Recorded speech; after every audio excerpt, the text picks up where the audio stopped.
రూపాయి పెడితే నెలిగితే ఎలా ఉండేది అట్టా ఉందిరా మొహం.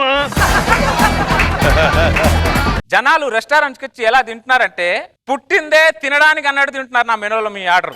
అంత ఎందుకు ఈవిడే చూడండి, ఈవిడ ఆర్డర్ ఇస్తే జబర్దస్త్ మొత్తానికి ఆర్డర్ ఇస్తుంది, ఆవిడ ఒక్కదానికి ఆర్డర్ ఇస్తుందో అర్థం కాదు నా మెనూలో ఆర్డర్. బయటేమో జనాలందరికీ డేటింగ్ డేటింగ్ డేటింగ్ అంటది. అది డేటింగ్ కాదు, డైటింగ్.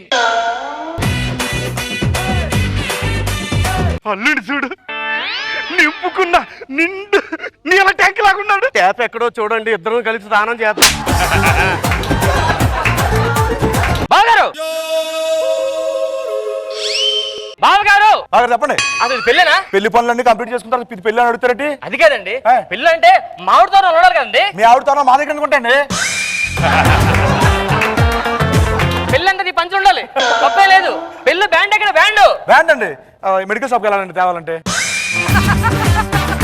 మా మగ పిల్లలు వచ్చి ఎంతసేపు అయింది, ఎవరికి టీ ఇవ్వలేదట. టీ ఇవ్వలేదు మీకు? ఇప్పుడు కూడా టీ ఇవ్వలేదు. ఏమనుకుంటున్నారు మీరు? ఎందుకే నేను మగ పిల్లలు టీ ఇవ్వలేదు మీకు? పెళ్ళికి టీ ఇవ్వలేదు మాకు. ఒక్క నిమిషం ఆగండి మీరు.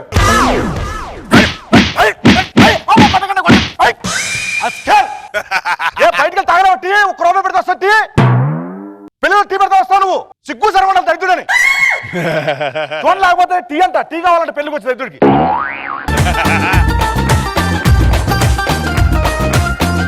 మీ ఈటీవీలో